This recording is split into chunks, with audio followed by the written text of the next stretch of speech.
नमस्कार स्टूडेंट, मैं सूरज सर आपका बायो दर्पण यूट्यूब चैनल पर बहुत बहुत स्वागत करता हूं।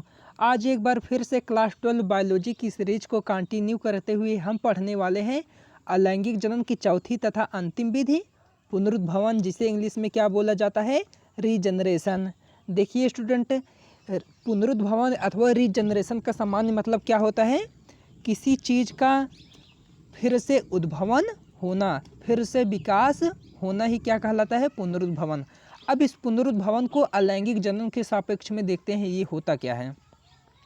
इसमें स्टूडेंट ये बताया जाता है कि यदि कोई जीव शरीर होता है तो अगर इसके कई पार्ट कर दिए जाए तो प्रत्येक पार्ट यदि पूरे या कंप्लीट जीव के रूप में फिर से विकसित हो जाता है, फिर से इस कंप्लीट जीव के रूप में उद्भवित हो जाता है, तो इसे ही बोला जाता है पुनरुद्भवन। और हाँ स्टूडेंट, ये जो पुनरुद्भवन की क्षमता होती है केवल लोअर क्वालिटी वाले या निम्न कोट की संरचना वाले जीवों में ही यह पाया जाता है क्षमता। वो जीव कौन हो सकते हैं? हाइड्रा हो सकता है, संघ प्लेटीहेल्मिन्थीज के जीव हो सकते हैं तथा संघ इकाइनोडर्मेटा के जीव हो सकते हैं। देखिए स्टूडेंट, अब हम इसे रिटन व्यू में पढ़ते हैं। पुनरुद्भवन अलैंगिक जनन की वह विधि है जिसमें जीव शरीर अथवा शरीर के प्रत्येक टूटे हुए अथवा क्षतिग्रस्त भाग से एक नए स्वतंत्र जीव का विकास होता है, पुनरुद्भवन कहलाता है। अब ये जो पुनरुद्भवन की क्षमता होती है केवल सरल संरचना वाले जीवों में ही पाए जाते हैं, यानी ऐसे जीवों में पाया जाएगा जिनके बॉडी की संरचना बड़ी ही सिंपल होगी। वो जीव कौन हो सकते हैं? हाइड्रा हो सकता है, संघ प्लेटीहेल्मिन्थीज व संघ इकाइनोडर्मेटा के जीव हो सकते हैं। अब इसे हम फिगर में देखते हैं। ये स्टूडेंट एक हाइड्रा का फिगर दिए गए हैं जिसमें ये बताया गया है इसमें पुनरुद्भवन कैसे होता है। सबसे पहले हाइड्रा को हम एम्पीपुलेशन यानी इसके बॉडी दो भागों में टूट गई और प्रत्येक भाग विकसित होकर अथवा पुनरुद्भवन द्वारा एक प्रत्येक पूरे बॉडी में बन जाता है। इस नीचे वाले ऊपर वाली बॉडी से इसके नीचे वाले पार्ट का विकास हो जाता है और इस नीचे वाले पार्ट से इसके ऊपरी पार्ट का विकास हो जाता है, जिससे कुछ समय पश्चात यह विकास अथवा ग्रोथ द्वारा एक पूर्ण विकसित अमीबा का रूप ले लेता है। इसी प्रकार स्टूडेंट ये संघ प्लेटीहेल्मिन्थीज के जीव प्लैनेरिया में दिखाए गए हैं।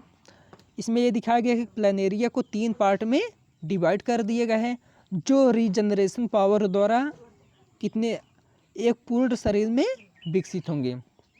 जैसे ये ऊपर वाले पार्ट से ये बना, मिडिल वाले पार्ट से ये बना और लोअर वाले पार्ट से ये बना स्टूडेंट। अब इसमें समझने की बात ये है कि जो अपर पार्ट था या ऊपर वाले पार्ट था, इससे नीचे वाले पार्ट का विकास हुआ। ये देखिए तीर के माध्यम से दिखाए गए हैं। उसी प्रकार जो मिडिल वाला पार्ट था इससे अपर तथा नीचे की बॉडी का विकास हुआ। उसी प्रकार स्टूडेंट जो ये लोअर वाला पार्ट था इससे अपर वाले पार्ट का विकास हुआ है। इसी तरह स्टूडेंट संघ इकाइनोडर्मेटा के जीव स्टारफिश में रीजनरेशन को दिखाया गया है। ए स्टूडेंट कोई स्टारफिश है जिसे इस लाइन से 2 पार्ट में डिवाइड कर दिया गया है और इस वाले पार्ट से डिवाइड किए गए तो ये वाला पार्ट कुछ समय पश्चात रीजनरेशन पावर द्वारा पूर्ण विकसित स्टारफिश बन जाता है।